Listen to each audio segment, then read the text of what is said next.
당신은 하나님의 작품입니다. 오늘 우리가 보는 에베소서 2장 11절부터 22절까지 바로 앞에 있는 내용은 2장 1절부터 10절까지 내용, 굉장히 중요한 내용이죠.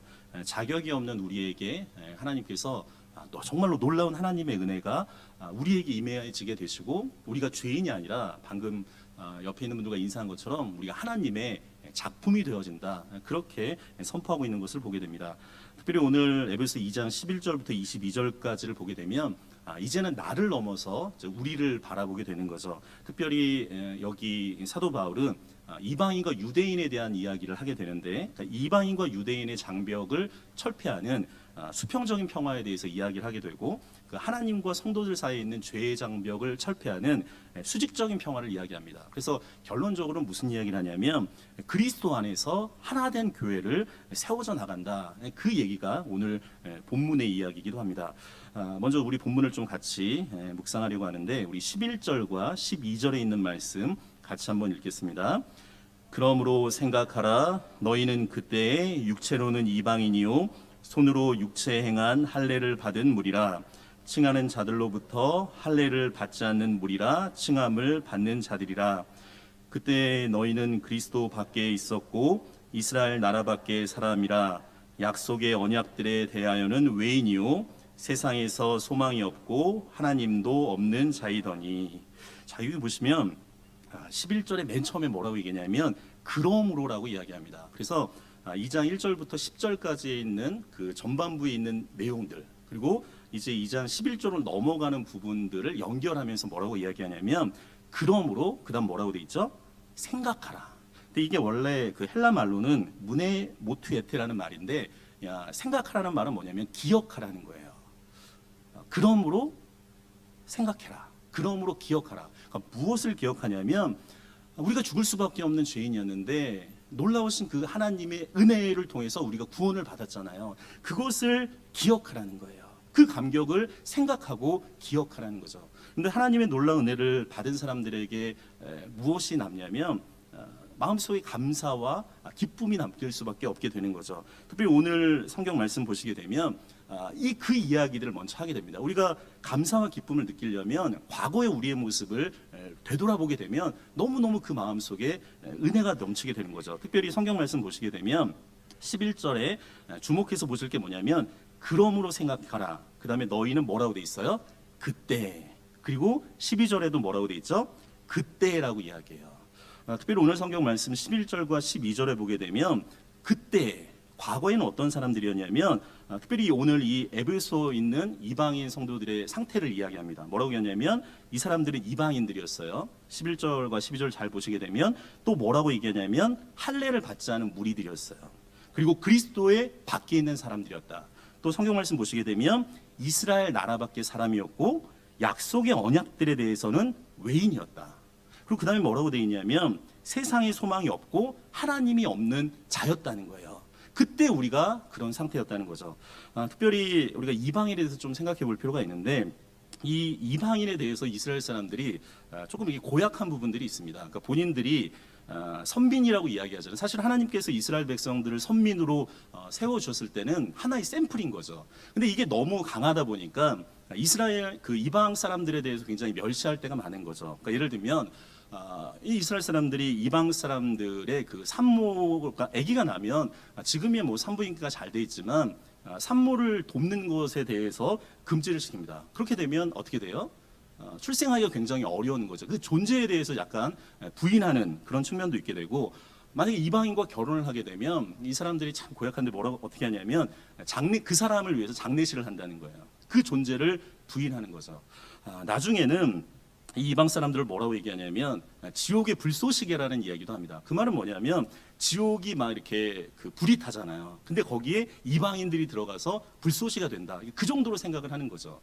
나중에 유대인들이 그 이방인들 가운데도 개종자가 나오게 됩니다. 그런데 이 개종자들 역시 성전에 들어가서 제사에 참여를 해야 하는데 참여하지 못해요. 그래서 나중에 이방인의 뜰이라고 하는 곳에서만 이제 예배를 드리게 되죠. 그러니까 그만큼 어려움을 갖게 되는 것을 보게 됩니다. 근데 오늘 성경에서 이 이방인이 되는 이유는 뭐냐? 결국에는 하나님을 잘 모르기 때문인 거죠. 하나님을 모른다는 건 하나님의 말씀에 대해서 잘 모른다는 거예요. 우리나라가 1936년도에 그 베를린 올림픽, 그러니까 1910년부터 45년까지 일제 강점기였으니까 36년도에 올림픽에 참석한 유명한 분이 있으신 건 아시죠? 네. 그때 베를린 올림픽에서 금메달과 동메달을 따는 분이 송기정하고 이제 남승용 선수였는데, 나중에 45년도에 우리나라가 이제 해방 이후에 금메달을 언제 나중에 따냐면 76년도에 따요. 혹시 아세요? 네, 몬트리올 올림픽에서 이제 양정모 선수가 이제 레슬링에서 금메달을 따게 되는데, 북한은 그 대한민국보다 4년 앞서서 금메달을 따게 됩니다. 그러니까 1972년도에 뮌헨 올림픽에서 금메달을 따게 되는데, 이때 이제 북한의 이호준이라는 선수가 있어요. 이 이호준 선수가 남자 그 사격에서 600점 만점에 599점으로 이제 금메달을 따게 되는데, 문제는 이 선수 금메달을 딴 다음에 보통 기자회견을 하잖아요. 근데 그 기자회견을 하는데 뭐라고 이야기하냐면, 그러니까 1972년도니까 굉장히 주체 사상이 강할 때예요. 이호준 선수가 그렇게 얘기합니다. 수령님의 교시대로 원수놈의 심장을 쏘는 심정으로 총을 쐈다는 거예요. 이게 이해가 안 가는 거예요. 이게 경악스러워서, 이게 그 당시 해외 언론들이 저 선수하고는 경기 못 하겠다고 그래갖고 공개 사과한 적이 있습니다. 제가 이 얘기를 하는 이유가 있어요. 저는 그 이야기를 들으면서 마음이 조금 많이 안타까운데, 왜 안타까웠냐면 그 북한이 그 당시 하나님의 말씀이 사라져가는 시대로 살아간 거죠. 사실은 저는 제가 개인적으로 한국교회사를 전공했기 때문에 그 이야기를 듣는 순간에 여러 가지 많은 생각들이 들게 되는데, 우리나라 선교사가 1884년과 5년도에 알렌과 언도 아펜젤러가 들어오면서 공식적인 이제 한국 선교가 이제 시작되는 그 원년이 되어지게 됩니다. 1885년 지나서 5년 뒤에 1890년도에 마펫이라는 선교사가 한국에 입국하게 돼요. 이분이 굉장히 중요한 분입니다. 그러니까 우리나라 한국 이루는 마포삼렬이에요. 이분이 지금 광나루에 있는 장로신학대학교 초대 교장이신 분인 거죠. 이분이 서울에 들어온 다음에 뭐를 하냐면 순회 전도를 해요. 그 당시 선교사들이 했던 것 중에 대단한 게 뭐냐면, 이 한국이란 나라를 알지도 잘 못했는데 이 한국의 땅을 어떻게 보면 순회 전도를 할 때, 그 당시 때는 뭐 동물들도 여러 가지 많이 나오고 위험도 많은데도 불구하고 순회 전도를 통해서 어떻게 하면 이 땅에 복음을 전할까 하면서 직접 발로 뛰는 역할을 해요. 그래서 나중에 평양가부터 만주까지 순회 여행을 한 다음에 1893년도에 평양에다가 선교부를 세우게 됩니다. 그리고 나서 물론 이제 한색진이라는 이제 조사분도 계시는데, 그분과 같이 도움을 받아서 평양에 이 선교부가 세워지게 되고, 놀라운 건 뭐냐면 이 서북 지형이 서울보다 훨씬 더 복음화가 많아지게 돼요. 우리가 잘 알고 있는 것처럼 1907년도에 평양의 대부운동 일어날 뿐만 아니라 평양에 유일하게 이제 조선 예수교 장로의 신학교, 그러니까 소위 말하는 평양신학교가 만들어지게 되죠. 그리고 평양과 앞 그 조금 위에 선천이라는 곳이 있는데, 저희가 용천노예잖아요. 그 선천에서 같이 이제 용천노예가 나오게 되는데, 이 평양과 선천 이 지역이 결국에는 지금 예장통합이라고 불려지는 이 교단의 신학을 만드는데 굉장히 중요한 지역이었던 거죠. 근데 그럼에도 불구하고 그 복음이 있었던 지역, 동방 예루살렘이라고 불렸던 그 복음이 있었던 지역이 어느 순간에 하나님의 말씀이 사라져 버린 거예요. 너무 안타까운 상황인 거죠. 오늘 성경은 중요한 또 이야기를 하게 됩니다. 우리 13절 말씀이 굉장히 중요한데, 13절에 있는 말씀 같이 한번 읽겠습니다. 이제는 전에 멀리 있던 너희가 그리스도 예수 안에서 그리스도의 피로 가까워졌느니라. 아멘. 오늘 성경 말씀 주목하실 말씀이 이제는이에요. 그때에는 너희가 이방인 것 같고 하나님과 멀어진 자였지만, 오늘 13절에는 뭐라고 돼 있어요? 이제는 달라졌다는 거예요. 그래서 오늘 성경 말씀 보게 되면 그때와 이제는이라는 구조가 나오게 됩니다. 그때의 너희들이 아니라 이제는 달라졌다는 거예요. 오늘 오교구가 찬양했던 것처럼 그 이제는이 될 수 있었던 이유가 뭐냐면 예수 그리스도였던 거죠. 오늘 성경 말씀 잘 보시게 되면 이제는, 오늘 성경에 뭐라고 돼 있어요? 전에 멀리 있었다. 너희가 하나님과 멀리 있었지만 오늘 성경에 뭐라고 돼 있냐면 그리스도 예수 안에서 그리스도의 피로, 그 다음 뭐라고 돼 있어요? 가까워졌다고 이야기합니다. 하나님과 죄인들의 사이가 너무 멀잖아요. 이 무한한 거리를 예수 그리스도의 그 십자가로 가깝게 하고 없앴다는 거예요. 오늘 특별히 이 에베소의 말씀을 통해서 저는 좀 세 가지 정도를 나누려고 하는데, 첫 번째는 우리가 어떻게 공동체를 만들어 가야 될까? 그러니까 예수 그리스도의 중심의 공동체가 돼야 되는 거죠. 우리 14절에 있는 말씀 한번 같이 읽겠습니다. 14절입니다. 그는 우리의 화평이신지라 둘로 하나를 만드사 원수된 것 곧 중간에 막힌 담을 자기 육체로 하시고. 아멘.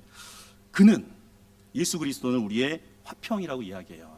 둘이 있었습니다. 그러니까 이방인과 유대인이 있었는데 그 이방인과 유대인들을 하나로 만드셨고, 원수가 되는 것, 그 중간에 막힌 담을 어떻게 했어요? 그 하반절에 보시게 되면 자기의 육체로 이것을 허셨다는 거예요. 예수 그리스도가 보이지 않는 이 성전의 벽뿐만 아니라 보이지 않는 그 벽도 이 예수 그리스도의 육체의 죽음을 통해서 허무셨다는 거죠.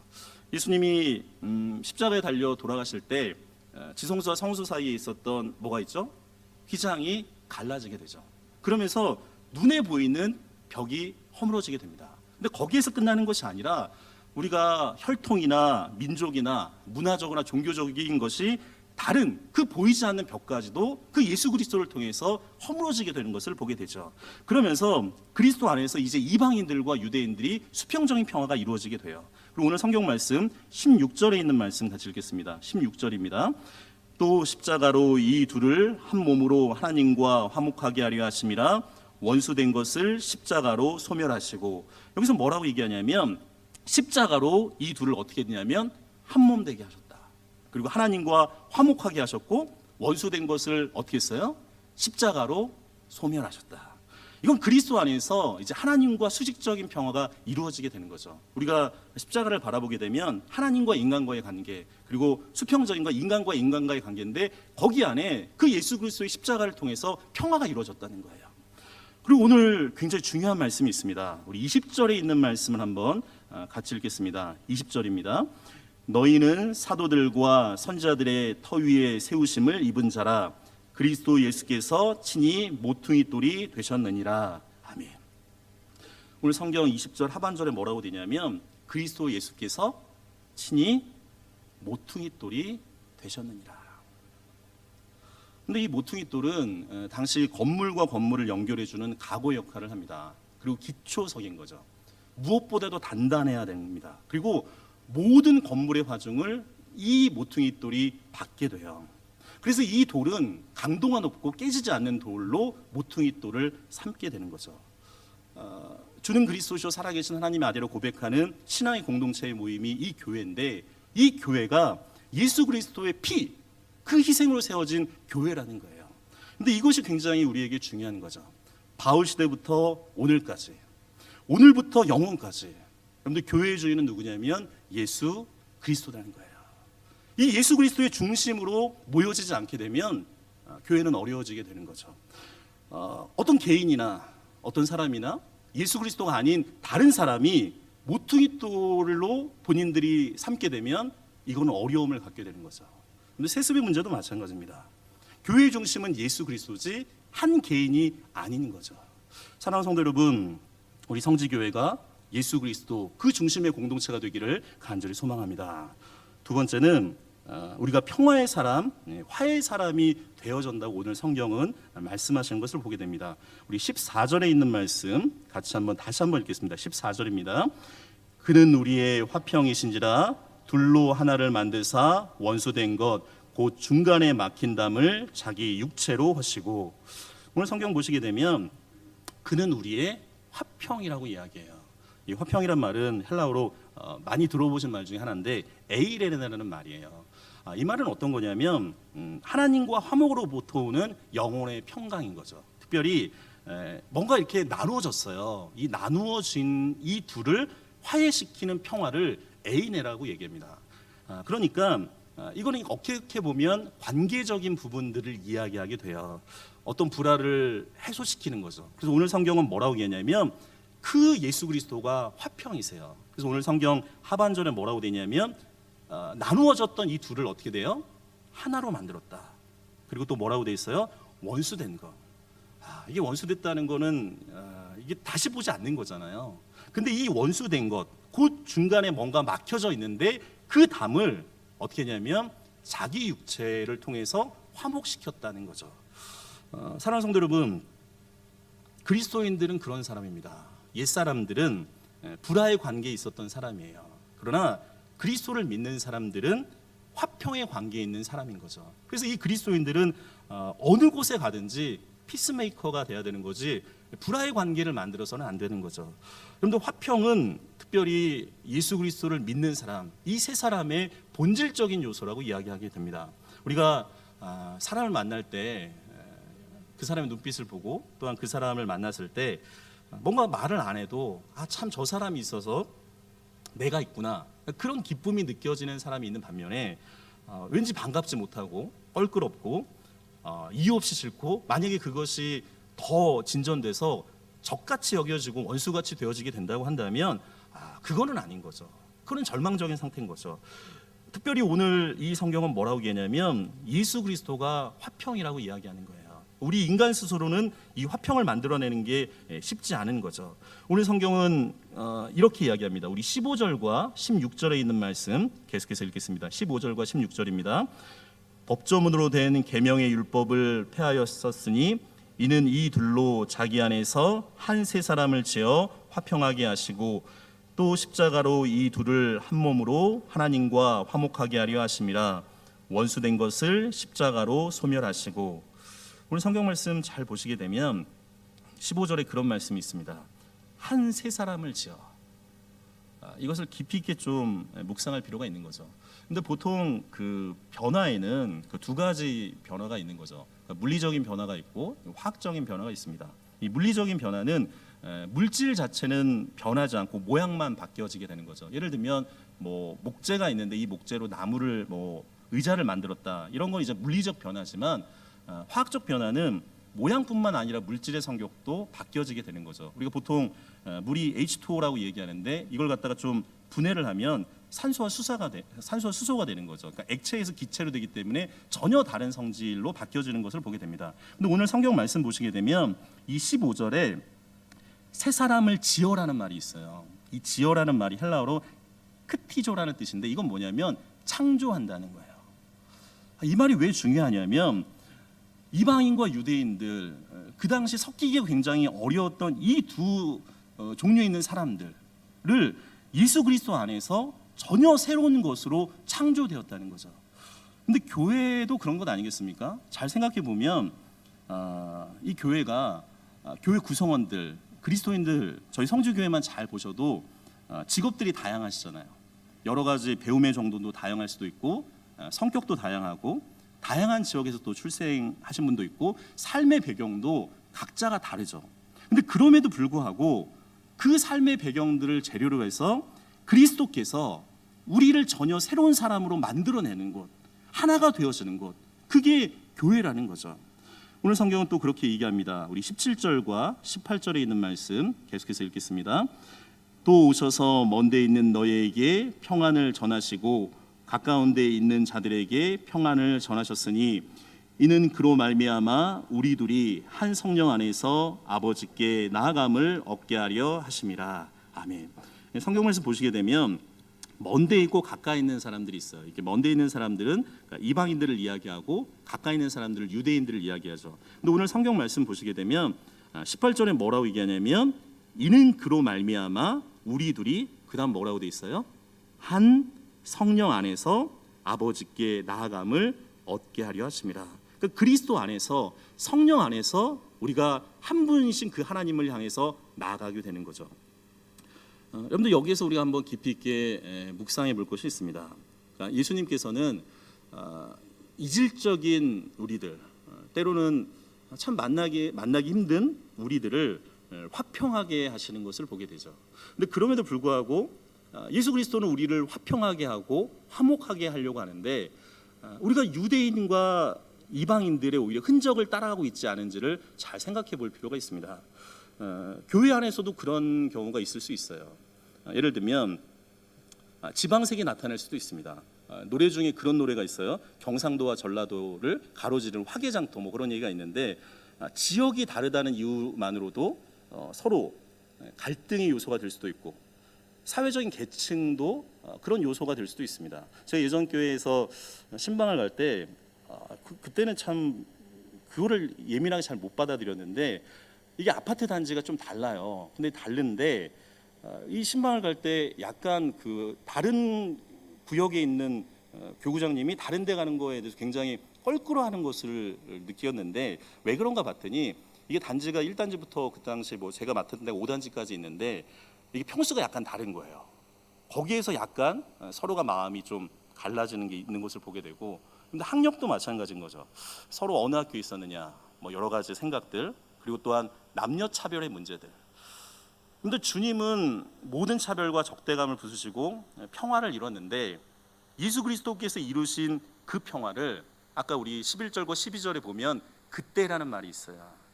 그때 되돌려고 하는 모든 행위는 하나님의 은혜에 대해서 어떻게 보면 반대로 가는 행위인 거죠. 사랑하는 성도 여러분,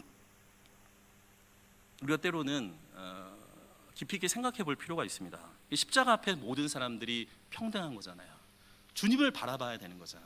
근데 인간적인 여러 가지 차별 요소 가운데 서로를 차별하게 되면 그것은 다시 한번 깊이 있게 생각해 볼 필요가 있는 거죠.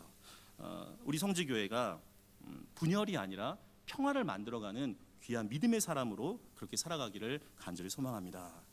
마지막은 우리가 함께 성장하는 가독 공동체로 나아가야 된다는 거예요. 오늘 귀한 말씀이 있는데 우리 19절에 있는 말씀 같이 읽겠습니다. 19절입니다. 그러므로 이제부터 너희는 외인도 아니요 나그네도 아니요 오직 성도들과 동일한 시민이요 하나님의 권속이라. 아멘. 그러므로 우리가 예수 그리스도의 십자가의 그 죽으심, 그 육체의 허물어지심을 통해서 그분이 평화가 되시고 화목이 되어져서 우리가 그리스도인이라고 부름을 받았잖아요. 그러면 이제는 우리가 밖에 있는 사람, 외인도 아니다, 정처 없이 돌아다니는 나그네도 아니다. 우리가 어떤 사람이냐면 성도고 동일한 시민이다. 그 다음에 저는 굉장히 감격적인데 19절 하반절에 우리를 뭐라고 얘기하냐면 하나님의 권속이라고 얘기해요. 이 말이 오이케오이라는 말인데 이 뜻이 뭐냐면 가족이란 뜻이에요. 우리가 그리스도 안에서 한 가족이다. 근데 누구보다도 사실은 일가 친척보다 사실 교회에 있는 분들이 더 서로 많이 얼굴을 보잖아요. 시간도 마음도 여러 가지를 많이 나누잖아요. 그냥 가족이 아니라 하나님의 권속이라는 거예요. 오늘 성경은 결론적으로 그런 얘기를 합니다. 우리가 하나님의 권속, 가족인데 그럼 어떻게 살아가야 되겠느냐. 우리 20절부터 22절까지 있는 말씀 같이 읽겠습니다. 너희는 사도들과 선지자들의 터 위에 세우심을 입은 자라. 그리스도 예수께서 친히 모퉁이 돌이 되셨느니라.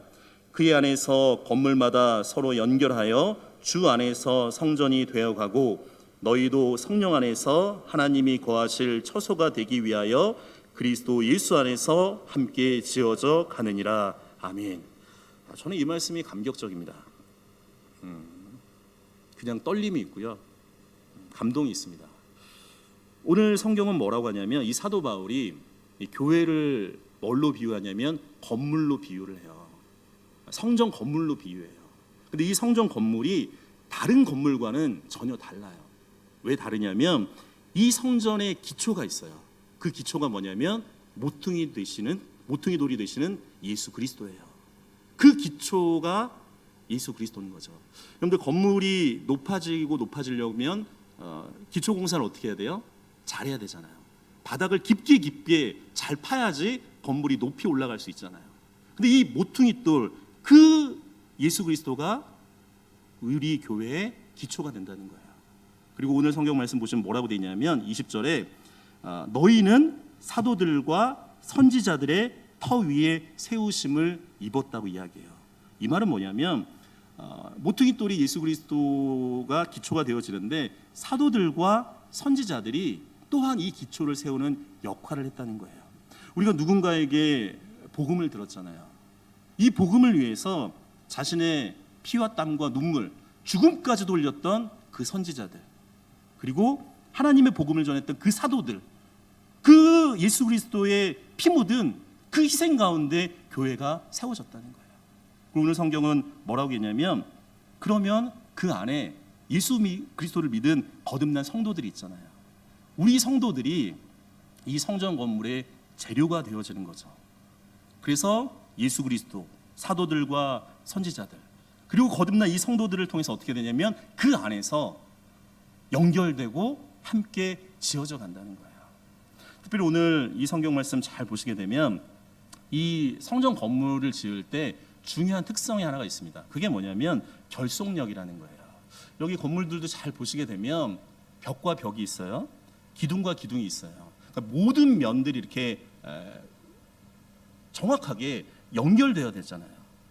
그게 만약에 결속력이 떨어지게 되면 아무리 겉이 번지르르한 건물도 무너지게 되는 거죠. 여러분 기억나실지 모르겠지만 이게 성수대교가 무너진 적이 있어요. 제가 학교 수업 중에 그 학생들이 좀 안 와갖고 왜 그런가 봤더니 성수대교가 무너져서 못 넘어온 친구들도 있었고요. 삼풍백화점 아십니까? 제가 고등학교 때 거기서 두시에 데이트인가 김기덕 그 공개 방송을 들었던 기억이 나는데 어느 날 친구가 그러는 거예요. 삼풍백화점이 무너졌다는 거예요. 장난하냐고, 농담이냐고. 근데 그 서초동에 있는 그 큰 백화점이 무너져요. 결속력이 약한 거죠.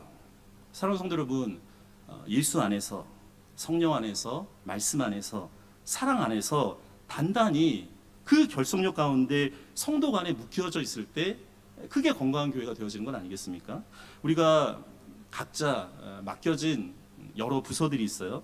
재직 부서도 있을 수 있고 봉사 부서도 있을 수 있고 선교회나 교사나 성가대 등 여러 가지 이중으로 삼중으로 연결되어져 있죠. 근데 그것이 그냥 연결되어지는 것이 끝나는 게 아니라 예수 그리스도의 생명력으로 연결되어져 있고 서로를 격려하게 되면 이 교회가 아름답게 함께 지어져 나가게 되는 거죠. 제가 그림을 하나 보고 말씀을 마무리하려고 하는데 일전에 한번 보신 분도 있을 겁니다. 저 그림은 제가 굉장히 좋아하는 그림 중에 하나인데 저 그림을 그린 화가는 루카스 크라나우라는 사람이에요. 종교개혁자인 그 마틴 루터의 친구이자 마틴 루터가 다른 종교개혁자들에 비해서 많은 그 본인의 그림뿐만 아니라 뭐 아내 그림, 뭐 이렇게 여러 가지 루터의 사역 가운데 그림이 많이 남겨져 있는데 이유는 루카스 크라나우라는 사람이 그 궁전 화가인데 이 사람이 그림을 그렸기 때문에 그렇습니다. 저 그림은 어떤 글이냐면 마틴 루터가 1517년 10월 31일 날 비텐베르크 성당에 95개조 반박문을 붙이면서 종교개혁의 도화선이 일어났다고 이야기해요. 저 그림은 비텐베르크 시립교회 거기에 보면 이렇게 말씀을 전하는 재단이 있어요. 그 재단을 보면 이 재단에 4개의 그림이 나눠져 그려져 있게 되는데 그 재단의 맨 마지막에 그려져 있는 그림입니다. 보시게 되면 저 그림은 굉장히 오늘 에베소서의 말씀과 함께 연결돼서 우리에게 깊은 메시지를 주게 되죠. 여러분들 가운데에 누가 계시죠? 예수 그리스도예요. 오늘 에베소서의 말씀에 있는 것처럼 교회의 기초 모퉁이 돌은 다른 누구가 아니라 예수 그리스도가 중심을 잡아야 되는 거죠. 그래서 보시게 되면 가운데 우리를 위해서 십자가에 달려 돌아가신 예수 그리스도가 중심을 잡고 있습니다. 그래서 보시게 되면 그 옆에 보게 되면 옛날에는 이렇게 강대상이 그 소리가 잘 안 들리기 때문에 조금 위에 그 높이 있게 되는데 저기 말씀을 전하는 사람이 누구냐면 루터예요. 근데 잘 보시게 되면 루터의 손가락을 잘 볼 필요가 있습니다. 루터의 손가락을 볼 필요가 있어요. 지금 보통 많은 분들이 물론 이제 설교를 전할 때 설교자를 보게 되죠. 그러나 설교자도 예수 그리스도를 비춰주는 하나의 도구예요. 루터는 그거를 얘기하고 싶어요. 그래서 손가락을 잘 보시게 되면 저 지금 말씀을 듣고 있는 청중들이 루터를 바라보지만 루터의 손가락이 누구를 향하고 있어요? 예수 그리스도를 향하고 있는 거예요. 나를 보는 게 아니라 누구를 바라봐야 되냐면 예수 그리스도를 바라보라는 거죠. 옆에는 성도들이 있습니다. 거기에는 루터의 아내도 있고 루터의 아들인 한스도 있고 저 그림을 그린 루카스 크라나우도 있어요. 저 비텐베르크 시립교회에 있는 재단하에서 주는 메시지가 있습니다. 이 교회의 중심은 다른 누구가 아닌 예수 그리스도라는 거예요. 우리가 조금 뒤면 이 성지교회가 41주년을 맞이하게 됩니다. 우리 성지교회가 예수 중심의 공동체가 되고 그리고 많은 이들에게 평화를 만드는 공동체가 될 뿐만 아니라 예수 그리스도 안에서 생명력 있게 연결되어서 함께 성장하는 믿음의 공동체로 나가기를 간절히 소망합니다. 우리 20절부터 22절까지 있는 말씀 같이 한 목소리로 읽겠습니다. 너희는 사도들과 선지자들의 터 위에 세우심을 입은 자라. 그리스도 예수께서 친히 모퉁이 돌이 되셨느니라. 그의 안에서 건물마다 서로 연결하여 주 안에서 성전이 되어가고 너희도 성령 안에서 하나님이 거하실 처소가 되기 위하여 그리스도 예수 안에서 함께 지어져 가느니라. 아멘. 우리 이 시간에 하나님 앞에 찬양드리겠습니다.